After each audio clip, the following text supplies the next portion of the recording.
Hello. चलिए आप लोग फटाफट हमारे यूट्यूब चैनल से जुड़ जाएं। आज के इस वीडियो लेक्चर में आप लोगों के समक्ष कुछ महत्वपूर्ण क्वेश्चन सॉल्व करवाने वाले हैं। तो चलिए हमारे यूट्यूब चैनल से फटाफट आप सब लोग जुड़िए। चलिए क्वेश्चन की ओर हम लोग बढ़े फटाफट, समय बिना बर्बाद किए हुए। चलिए देखिए, ये क्वेश्चन है। जो भी बच्चे हमारे यूट्यूब चैनल से जुड़ेंगे वो कॉपी पेन के साथ जुड़ेंगे। देखिए पहला जो क्वेश्चन है वो इंटीग्रेशन से है, कैलकुलस का क्वेश्चन है। देखिए इसको सॉल्व करना कह रहा है कि इसका भाई सही जवाब कौन सा होगा। देखो मेरे भाई, पहला क्वेश्चन नहीं कुछ तो समझो, ऊपर 1 है, 1 के स्थान पे हम लिख देंगे sign A square x plus cos A square x. इसको फिर अलग अलग करेंगे, sign A square x into cos A square x, sign A square x into cos A square x. यहाँ अगर देखा जाए तो साइन स्क्वायर से साइन स्क्वायर है, यहाँ कॉस स्क्वायर से कॉस स्क्वायर कट गया, ये ऊपर चला जाएगा तो सेक स्क्वायर, और सेक स्क्वायर का इंटीग्रेशन होता है tan x, और ये ऊपर जाएगा तो कोसेक स्क्वायर का इंटीग्रेशन होता है माइनस कॉट एक्स प्लस सी। अब सही ऑप्शन ढूंढ लीजिए कौन सा होगा, tan x minus cot x, c इसका राइट आंसर हो जाएगा। चलिए नेक्स्ट क्वेश्चन की ओर हम लोग बढ़ेंगे। अगला क्वेश्चन देखा जाए तो डायरेक्ट फॉर्मूला है, याद रखिएगा, कई बार हम क्लास में चर्चा भी किए हैं। ये देखा जाए तो ये आपके डायरेक्ट फॉर्मूला पे आया हुआ। ये जो क्वेश्चन नंबर 2 है, डायरेक्ट रेडीमेड इसका फॉर्मूला होता है, इसका समाकलन का फॉर्मूला होता है साइन इनवर्स एक्स बटा ए प्लस सी। तो आप ढूंढ लीजिए सही आंसर कौन सा हो जाएगा, ये बी हो जाएगा। बोर्ड एग्जाम में देखा गया प्राय मेरे भाई, जो भी क्वेश्चन पूछे जाते हैं मैक्सिमम क्वेश्चन आपके फॉर्मूला बेस होते हैं, जैसा कि इस क्वेश्चन से आप लोग महसूस कर रहे हैं। जितने भी क्वेश्चन आपके समक्ष करवाया जा रहा है वो काफी महत्वपूर्ण इंपॉर्टेंट प्रश्न है, और ये बोर्ड मॉडल ओरिएंटेड क्वेश्चन हैं। तो चलिए नेक्स्ट क्वेश्चन की ओर हम लोग बढ़े। अगला प्रश्न आपके सामने ये रहा, बोर्ड पे गौर कीजिएगा। हाँ भाई, इसका इंटीग्रेशन सिंपल है, इसको एक्स स्क्वायर को पहले इससे मल्टीप्लाई करेंगे, एक्स स्क्वायर का कैंसिल हो जाएगा, यहाँ एक बचेगा, यहाँ बचेगा एक्स स्क्वायर। चलिए बताइएगा 1 का इंटीग्रेशन क्या होगा, 1 का इंटीग्रेशन एक्स हो जाएगा, और एक्स स्क्वायर का समाकलन एक्स क्यूब बटा 3 हो जाएगा प्लस सी। अब सही आंसर ढूंढ ले, ये कहाँ पे मिलेगा। देखिए इसका सही जवाब आपका डी में हो जाएगा। ये जो क्वेश्चन नंबर 3 है इसका सही ऑप्शन डी हो जाएगा। चलिए अब हम लोग देखते हैं नेक्स्ट क्वेश्चन। देखिए 4 नंबर प्रश्न, 4 नंबर क्वेश्चन जो है बस थोड़ा सा टेक्निकल, बस सेम क्वेश्चन है फर्स्ट की तरह, इसको केवल आप अलग अलग करिए, सेपरेट कीजिए और इसका सही आंसर आप लोग दीजिए। चलिए ये क्वेश्चन देखा जाए, इसको अगर आप सेपरेट करते हैं तो देखो क्या होगा, 5 बटा कॉस स्क्वायर ऊपर लेके चले जाएंगे तो ये हो जाएगा आपका 5 सेक स्क्वायर एक्स। इस पे ध्यान दीजिएगा, कॉस स्क्वायर को हम cos x into cos x लिख सकते हैं, कॉस स्क्वायर को क्या करेंगे cos x into cos x लिखेंगे, तो साइन बटा कॉस हो जाएगा tan है, वो कॉस बचेगा तो हो जाएगा सेक, तो ऊपर चला जाएगा तो हो जाएगा sec x into tan x d x. अब चलो बताओ इसका सही जवाब, 5 तो बाहर निकल जाएगा, 5 कांस्टेंट है, सेक स्क्वायर का इंटीग्रेशन हो जाएगा tan x, और sec x into tan x का इंटीग्रेशन हो जाएगा सेक एक्स, ये सेक एक्स हो जाएगा प्लस सी, ये इसका सही आंसर हो गया। अब इसमें ढूंढे सही जवाब कहाँ पे हुआ, 5 सेक एक्स, 5 सेक एक्स। चलिए इसको आगे बढ़ाया जाए, थोड़ा आगे मूव किया जाए। देखिए इसका सही आंसर ढूंढिएगा, यहाँ पे मिलेगा 5 tan x, 5 tan x, 5 tan x plus 3 sec x, ये आंसर हो जाएगा, सी इसका राइट आंसर हो जाएगा। इस प्रश्न का सही जवाब सी हो जाएगा भाई, इसका सी हो जाएगा। चलो ये तो डायरेक्ट रेडीमेड सब लोग जानते हैं। देखो भाई कोसेक एक्स का जो इंटीग्रेशन होता है फॉर्मूला आप लोगों के सामने लिख देते हैं, log cosec x minus cot x, या अदरवाइज इसी को जब तुम मॉडिफाई करोगे सिंपलेस्ट फॉर्म में लिखोगे तो ये हो जाएगा log tan x by 2 plus c. भाई ये 2 जवाब होते हैं, तो इसका देखिए ये तो कहीं पे नहीं मिला, देखो यहाँ पे अगर माइनस रहता तो ए हो जाता, ठीक है, लेकिन इसका जो आंसर है वो tan के फॉर्म में, मतलब इसको जब तुम सॉल्व करोगे तो इसका वैल्यू होगा tan x बाई 2, जो कि आपका ऑप्शन नंबर बी में है, यानी जो इस क्वेश्चन का जो जवाब होगा 5 का वो बी हो जाएगा। चलिए नेक्स्ट प्रश्न की ओर हम लोग बढ़े। अगला जो क्वेश्चन है देखिए आपके सामने ये रहा स्क्रीन पे, क्वेश्चन नंबर 6 का सही जवाब, चलिए फटाफट आप सब लोग दीजिए क्वेश्चन नंबर 6 का जो जवाब होगा। चलिए इस क्वेश्चन की ओर हम लोग बढ़े। प्रश्न संख्या 6 में देखा जाए, देखिए हाँ 6 नंबर क्वेश्चन, देखिए इसे हम लोग कैसे सॉल्व करेंगे।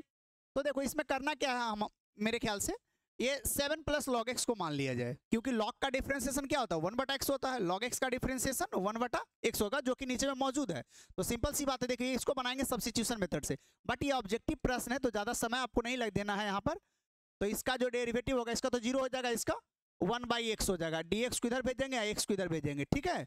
अब देखिए इसको कैसे करेंगे, इसको तो हमने जेड मान लिया था, जेड के पावर 3 हो गया, ये दोनों के स्थान पे डीजेड हो गया। जेड के पावर 3 का इंटीग्रेशन क्या हो जाएगा, सॉरी जेड के पावर 2 है ना मेरे भाई, जेड के पावर 2 का इंटीग्रेशन जेड के पावर 3/3, और फिर उस वैल्यू को वापस करेंगे, जे ये रहा आपका सी ऑप्शन हो जाएगा। ठीक है, चलिए नेक्स्ट क्वेश्चन की ओर बढ़े। 7 नंबर क्वेश्चन है वो आपका ये रहा। 7 नंबर क्वेश्चन का सही जवाब आप लोग दीजिए। जब भी क्वेश्चन आपके सामने नजर आए तो सबसे पहले हम सभी बच्चों से ये आग्रह करेंगे, निवेदन करेंगे कि क्वेश्चन को पहले आप खुद सॉल्व करें, फिर हमारे आंसर की ओर ध्यान दें। इसलिए हम कोई भी क्वेश्चन सॉल्व करने से पहले हम कुछ देर टाइम देते हैं ताकि बच्चा कॉपी पेन लेके बैठे और फटाफट इस क्वेश्चन का जवाब दे। देखिए बहुत ही सिंपल और प्यारा सा क्वेश्चन है। देखिए इसको हम लोग कैसे सॉल्व करेंगे, तो आप लोगों को चलो हम याद दिलाते चले कि साइन इनवर्स साइन एक्स बराबर एक्स होता है। मेरा ये कहना कि अगर यहाँ पे साइन है, इसको भी अगर साइन में कन्वर्ट कर दें तो इस फॉर्मूला के अकॉर्डिंगली केवल इसका एंगल लिखाएगा। तो देखो इसको चेंज करते हैं, देखो 2, ये आपका हो गया साइन इनवर्स कॉस, कॉस को लिख देते हैं साइन 90 माइनस एक्स। अब जैसा कि आप सब लोग जानते हैं कि ये दोनों सेम रहेगा तो केवल एंगल लिखाएगा, तो हो जाएगा इंटीग्रेशन 2 पाई/2 माइनस एक्स dx। गौर किया जाए, अब देखो जब इसको तो मल्टीप्लाई करो तो 2 से 2 डैमेज हो जाएगा, तो ये आपका हो गया पाई एक्स माइनस 2x। गौर किया जाए, सॉरी 2 2 कट गया, केवल पाई होगा, केवल ये पाई होगा, पाई माइनस 2x। अब देखो पाई का इंटीग्रेशन तो पाई कांस्टेंट है, तो पाई एक्स और 2 बाहर x²/2, तो 2 2 कट गया, केवल x² प्लस सी। अब देखो ऐसा जवाब कौन में है भाई, ये रहा डी। इसका सही जवाब कौन हो जाएगा, डी हो जाएगा। चलिए नेक्स्ट प्रश्न की ओर हम लोग बढ़े। अगला जो क्वेश्चन हमारा रहा ये रहा आपकी स्क्रीन पे, देखो भाई 8 नंबर और 9 नंबर, एक बार में दो क्वेश्चन आपके सामने स्क्रीन पे नजर आएगा। तो दोनों क्वेश्चन को सबसे पहले आप लोग फटाफट सॉल्व करें, कॉपी पेन से जुड़े रहे हमारे साथ। चलिए मैथ बनाने का मतलब हुआ कि रटना नहीं है, सबसे पहले कोई भी क्वेश्चन है वो आप प्रयास करें सॉल्व करने का, काफी ही महत्वपूर्ण इंपॉर्टेंट क्वेश्चन है। चलिए इस क्वेश्चन की ओर हम लोग बढ़े, क्वेश्चन नंबर 8 नंबर क्वेश्चन आपके सामने ये रहा। देखिए आपको एक याद दिलाते हैं फॉर्मूला, काफी इंपॉर्टेंट फॉर्मूला होता है इंटीग्रेशन का, ई के power x function plus function का डेरिवेटिव। अगर इस अंदाज में रहे तो इसका डायरेक्ट फॉर्मूला हो जाता है इंटीग्रेशन में ई के पावर एक्स फंक्शन प्लस सी। अब तुम यहाँ पे ध्यान से देखोगे, देखो इसको पहले सरिया लो, साइन इनवर्स एक्स का डेरिवेटिव होता है 1/√1 माइनस एक्स स्क्वायर। तो साइन इनवर्स एक्स को आगे कर देंगे और ये टर्म को बाद में लिखेंगे, तो इस फॉर्मूला को फॉलो करेगा। तो डायरेक्ट लिखते हैं, रेडीमेड समझ ही रहे हैं। इसका फॉर्मूला हो जाएगा ई के पावर एक्स इंटू फंक्शन। तो यहाँ पे फंक्शन का काम कौन करेगा, साइन इनवर्स है, इसका ये डेरिवेटिव है। कभी कभी क्या करता है, प्रायः देखा गया कि दुश्मनी सजाने के लिए, जैसा कि इस क्वेश्चन में आपके साथ दुश्मनी सजाया जा रहा है, दुश्मनी सजाने के लिए करता क्या है कि क्वेश्चन को रिमूव कर देता है, उल्टा दे देगा। ठीक है, तो पहले उसको आप अरेंज कर लीजिए, अरेंज करने के बाद आप इसका सही जवाब दें। तो इसका देखो ये फंक्शन का काम करेगा भाई, ये एफ हो गया और ये इसका डेरिवेटिव हो गया, डिफरेंशिएशन हो गया। तो इस फार्मूला के अकॉर्डिंगली इसका आंसर हो जाएगा ई के power x into F x. तो एफ एक्स का काम कौन कर रहा है, एफ एक्स का काम साइन इनवर्स एक्स कर रहा है। तो यहाँ पे आपका लिखा जाएगा साइन इनवर्स एक्स प्लस सी। अब इसमें सही आंसर आप लोग खुद ढूंढ लीजिए, इसका सही जवाब होगा ई के power x sine inverse x, जो कि आपका ऑप्शन ए में मिल रहा है मेरे दोस्त। इसका 8 प्रश्न का जवाब होगा ए। चलिए क्वेश्चन नंबर 9 देखा जाए। 9 नंबर क्वेश्चन देखिए बहुत ही इंटरेस्टिंग और लाजवाब क्वेश्चन है भाई। इसमें इंटीग्रेशन बाय पार्ट्स लगेगा, सही मायने में अगर देखा जाए तो ये प्रश्न 1 नंबर लाइक नहीं है, इसमें आपको u इंटू भी लगाना पड़ेगा। चलिए इसमें भिड़ते हैं, 4 कॉन्स्टेंट में 4 को बाहर लगाइए, इसमें इंटीग्रेशन बाय पार्ट्स का फॉर्मूला लगाइए। इंटीग्रेशन बाय पार्ट्स फॉर्मूला लगाने के लिए पहले ये डिसाइड करना पड़ता है, डेरिवेटिव में तो डिफरेंशिएशन में तो u किसी को कहिए v किसी को कहिए, डजंट मैटर। बट जब आप क्वेश्चन समाकलन को बनाते हैं, इंटीग्रेशन को बनाते हैं, तो एक छोटा सा डिसीजन लेना पड़ता है यहाँ पे हम बच्चों को कि भाई किस फंक्शन को u कहें और किस फंक्शन को v कहें, ये हमें डिसाइड करना पड़ता है। तो इसके लिए एक आइलेट वर्ड आता है, ILATE, इस वर्ड के हिसाब से इसको अरेंज करना पड़ता है। I का मतलब इनवर्स फंक्शन, A का मतलब लॉगरिथमिक फंक्शन, A का अर्थ हुआ अलजेब्रिक फंक्शन, T का अर्थ हुआ ट्रिगोनोमेट्रिक फंक्शन और E का अर्थ हुआ एक्सपोनेंशियल फंक्शन। तो यहाँ पे देखा जाए तो 2 तरह का फंक्शन है, एक लॉगरिथमिक है, एक अलजेब्रिक है। तो उस वर्ड के हिसाब से L पहले आ रहा है, मैंने लॉग पहले आ रहा था, लॉग को पहले रखना पड़ेगा मेरे भाई, log x इंटू एक्स। अब u इंटू v का फॉर्मूला आप सब लोग जानते होंगे, देखो 4 को तो बाहर रखो, u बाहर यानी log x बाहर, x का इंटीग्रेशन माइनस इंटीग्रेशन इसका डिफरेंशिएशन, log x का डिफरेंशिएशन 1/x, x का इंटीग्रेशन हो गया x²/2 इंटू dx। गौर किया जाए तो अब देखिए इसका आंसर हो जाएगा 4 log x, x का इंटीग्रेशन क्या हो गया मेरे दोस्त x²/2। गौर किया जाए एक डैमेज कर जाएगा, 2 बाहर निकल जाएगा, फिर x²/2, तो इसको लिखते हैं x²/4। चलिए अब इस 4 से जब गुना करेंगे तो इस 4 मल्टीप्लाई करें तो 2 हो जाएगा, तो इसका आंसर हो जाएगा मेरे दोस्त 2 log x into x square, यहाँ 4 से 4 डैमेज कर जाएगा, ये हो जाएगा एक्स स्क्वायर प्लस सी। ठीक है, अब इसका सही आंसर देखा जाए, इसका सही आंसर कौन सा होगा, जो देखिए इसका सही आंसर देखा जाए, ये किधर से आ गया,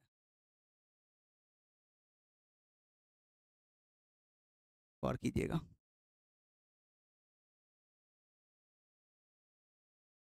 अब किया जाए।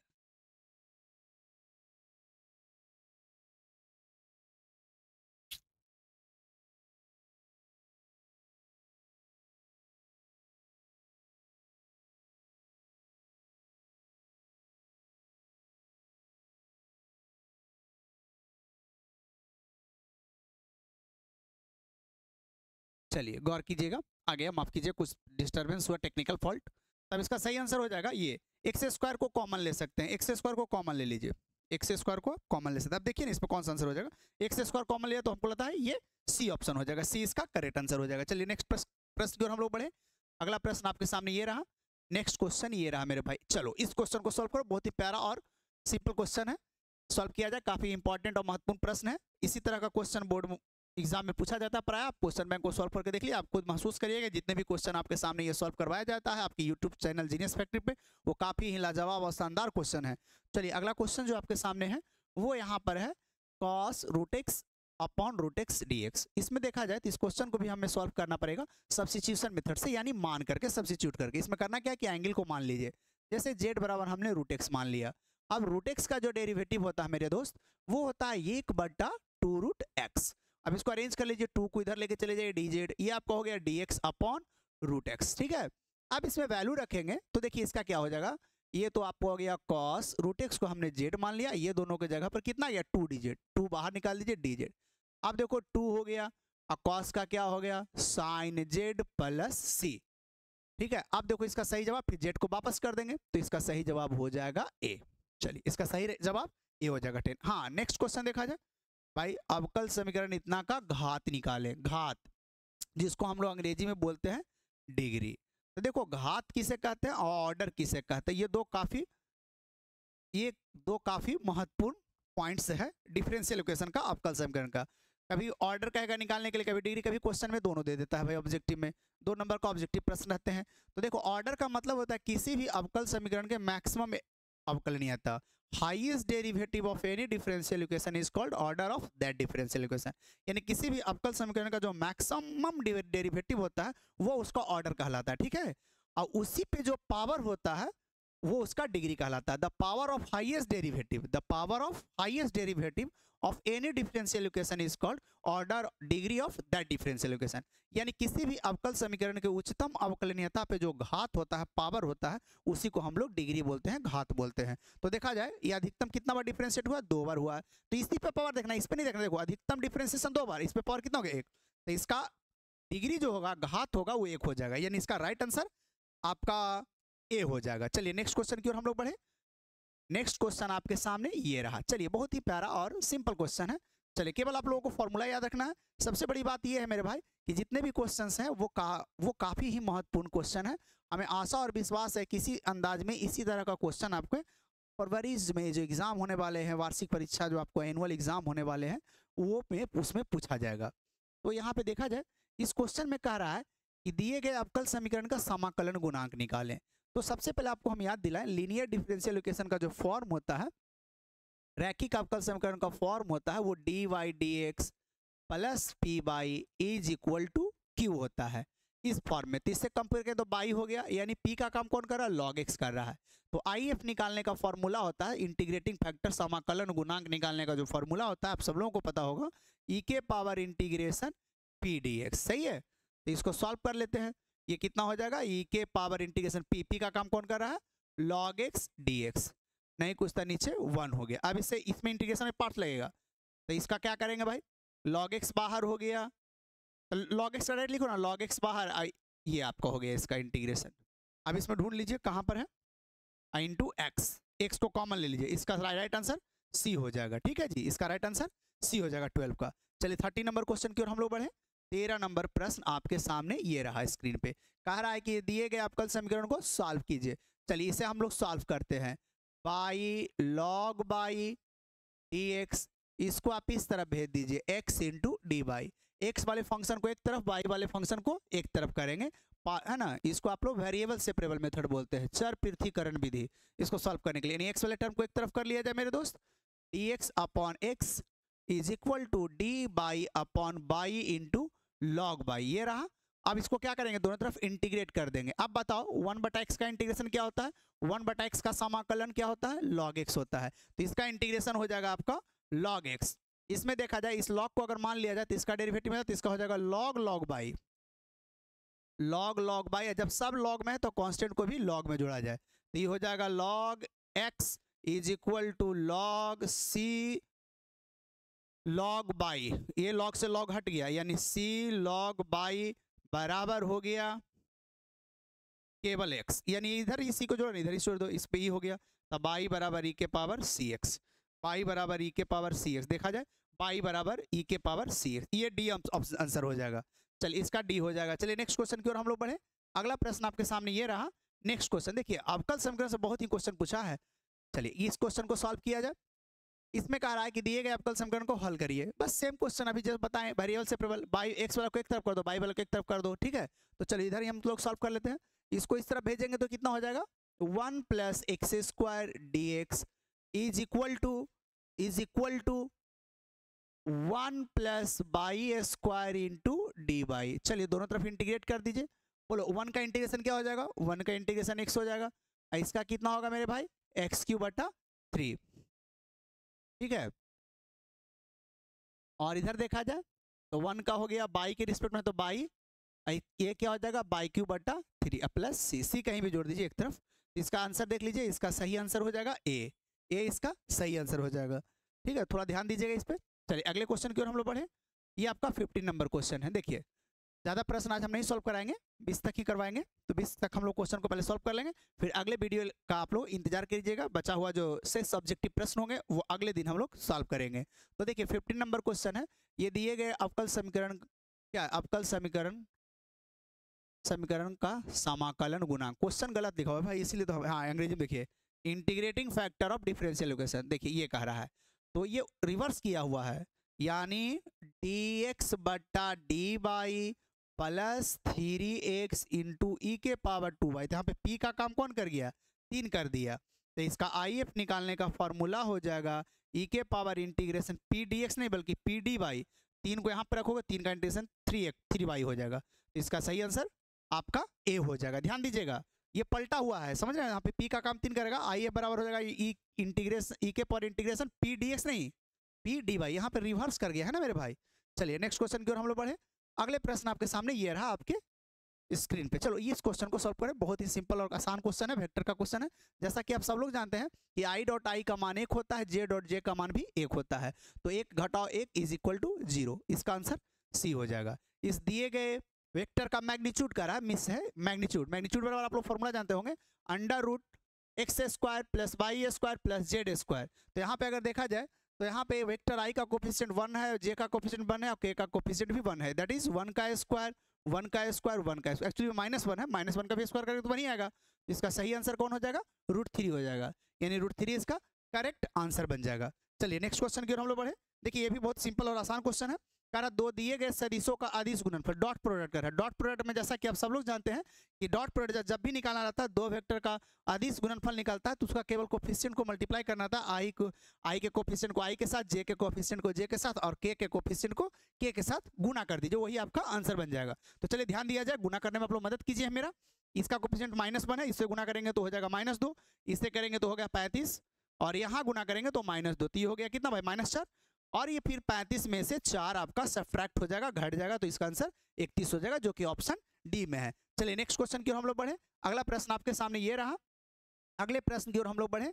चलिए देखिए नेक्स्ट क्वेश्चन की हम लोग मूव किए। क्वेश्चन नंबर 19 और क्वेश्चन नंबर 20 आपके सामने ये रहा। देखिए क्वेश्चन नंबर 19 कह रहा है कि वेक्टर i क्रॉस k का मान बताए। देखिए ये जो है ना मेरे भाई, ये साइक्लिक ऑर्डर को फॉलो करता है। देखिए i j कुछ भी रहे, ये साइकिल बनाइए, इसके डायरेक्शन में जो घूमा, देखिए याद कर लीजिएगा, इस पे एक क्वेश्चन रहने की उम्मीद है।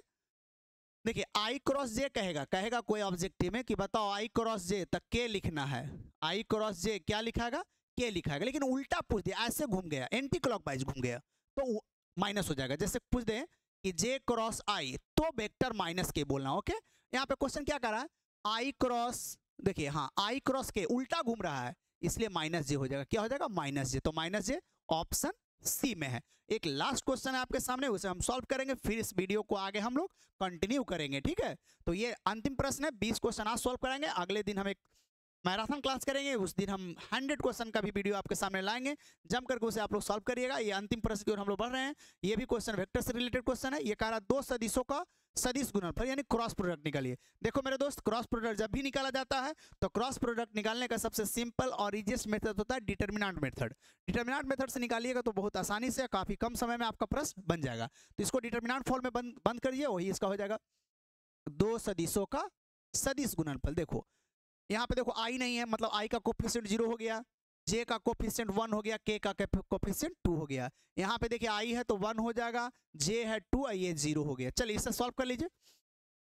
आई सामने वाला को छोड़ देना है, डिटरमिनेंट ये 0 हो गया, 0 माइनस 4, जे ले लिए। चलो ध्यान दो, इसके सामने ये और ये गॉन हो गया, ये हो गया 0 माइनस 2, और ये आपका हो गया के, ये सामने गया तो ये हो गया 0 माइनस 1, तो कितना हो गया -4i प्लस 2j माइनस के। अब सही आंसर आप लोग ढूंढ लें।